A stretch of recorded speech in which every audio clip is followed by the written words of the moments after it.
Kundi la 3 na la 4 lenye jumla ya washtakiwa 101 wakiwemo watu wenye ulemavu wa kuongea yani bubu na wanaodaiwa kuwa wanafunzi wamefikishwa katika mahakama ya hakimu mkazi Arusha kwa ajili ya kutajwa kwa kesi ya uhaini na kula njama za kuiangusha serikali iliyopo madarakani. Mbele ya hakimu mkazi mfawidhi Erasto Fili, upande wa mashtaka ukiongozwa na wakili wa serikali alidai kuwa upelelezi wa kesi hizo bado haujakamilika, hivyo kuiomba mahakama ipange tarehe nyingine kwa ajili ya kutajwa. Katika utetezi, jopo la mawakili likiongozwa na wakili Hamisi Mkindi lilihoji kutotekelezwa kwa kauli ya Rais Dr. Samia Suluhu Hassan kuhusu kuachiwa huru kwa washtakiwa ambao hawakuhusika na makosa hayo. Aidha, Mkindi alihoji uwepo wa watoto na wanafunzi walio chini ya miaka 18 wanaodaiwa kushikiliwa mahabusu kinyume cha sheria, akisisitiza kuwa jambo hilo linapaswa kuchukuliwa kesi za makundi ya kwanza na ya pili zenye jumla ya washtakiwa 79 ambazo zilisikilizwa jana pia ziliahirishwa hadi Desemba 3, 2025 kutokana na upelelezi kutokukamilika. Ni Swahili Media, usisahau ku like,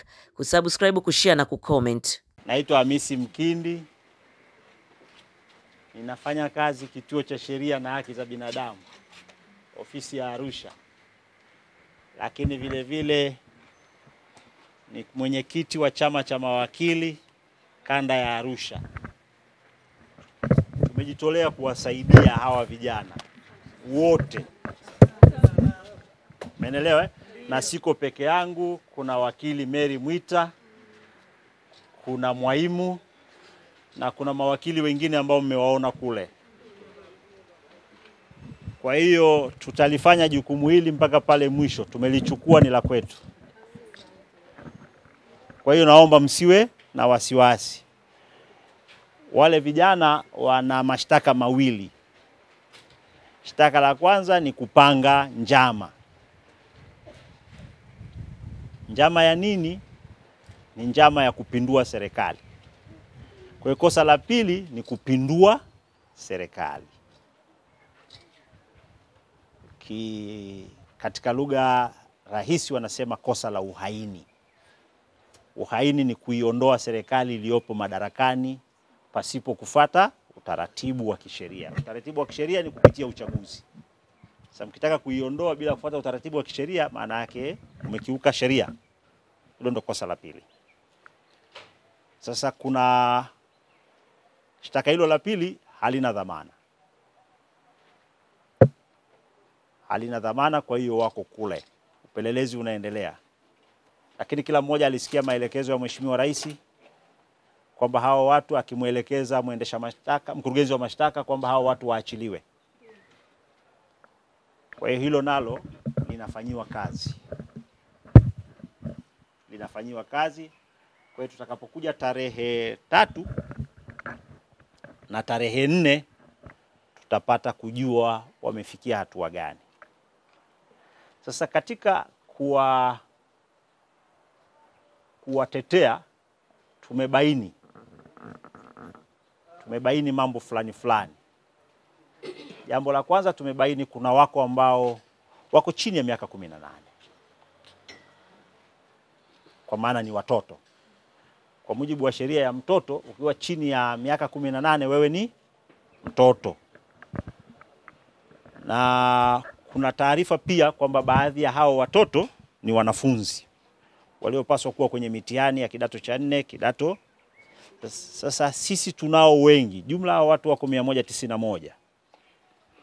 Kwa kama kuna mzazi ambaye mwanae yuko chini ya miaka 18, tutaomba abaki, tupate kuzungumza naye pembeni. Kuna yako ambayo tunataka kuzungumza naye. Kule ndani wako wengi. Kuna wako ambao wana mahitaji maalum. Mfano, tuna mmoja tumekutana naye ni mlemavu wa kusikia na kuzungumza. Lakini si mwenyeji wa Arusha pia. Alikumbwa tu. Anaishi Kimandolo, tumepata taarifa zake. Kwa hiyo ndugu zake pia tungependa zaidi kama wapo hapa tuweze kuwasiliana naye. Tuangalie. Kwa sababu kama alipita shule maalum ya zile tunasema shule ya mahitaji maalum, maana yake akija mtaalamu wa alama wataweza kuwasiliana. Lakini kama hana, maana yake kuna yule mtu aliyekuwa naye nyumbani ambaye wanaonana kila siku, ndio wamezoea, wanaweza kuwasiliana. Maana yake kila anapokuja mahakamani tunahitaji huyo awepo ili aweze kumfikishia ujumbe wa kujua, ana haki hiyo ya kujua nini kinachoendelea. Sasa hivi tunampeleka tu, hajui amekuja kufanya nini, hajui nini kilichoendelea. Kwa hiyo tunahitaji kusikia kwa ndugu zake pia ili tuweze kupata hilo. Kwa sababu mimi hata nikiongea naye bado tunashindwa kufanya nini? Kuelewana. Kwa hiyo tunaomba hilo pia, kama kuna ndugu yake au aweze kubaki ili tuweze kusema naye. Na mwisho, wale ambao ni wanafunzi, kama wazazi wao wapo, tuwasiliane nao ili tuweze kujua. Kuna wako ambao wanatakiwa kwenda kuanza kidato cha kwanza. Kuna baadhi nimeonana nao pale, wamesema wanatakiwa kwenda form 1. Maana yake hii Disemba ndio wanatakiwa wafanye nini? Maandalizi. Sasa ule mchakato wa kuachia unaendana na hivi vipaumbele. Upelelezi unaendana na hivi vipaumbele. Maana yake tukizipata hizi taarifa kwa uhakika, tutaziwasilisha kwenye mamlaka husika kwa haraka ili hawa waweze kuachiwa mapema zaidi wakafanye hayo majukumu yao. Hasa hawa wanafunzi.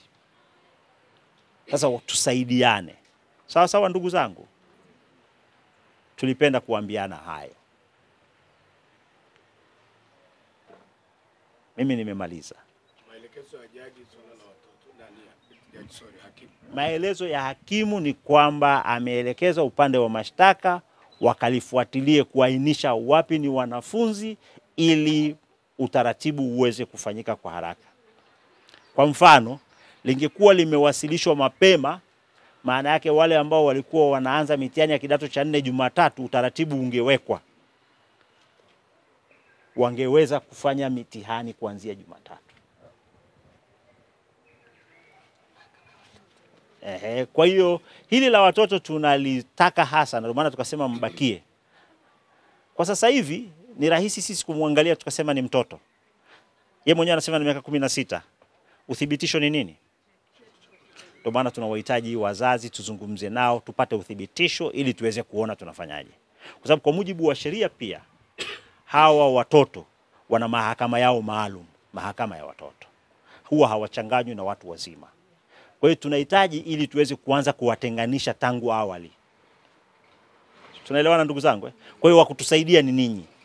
Si tufanye wajibu wetu na nyinyi mtusaidie huo wajibu ili kwa pamoja tuweze kusaidiana kuwasaidia.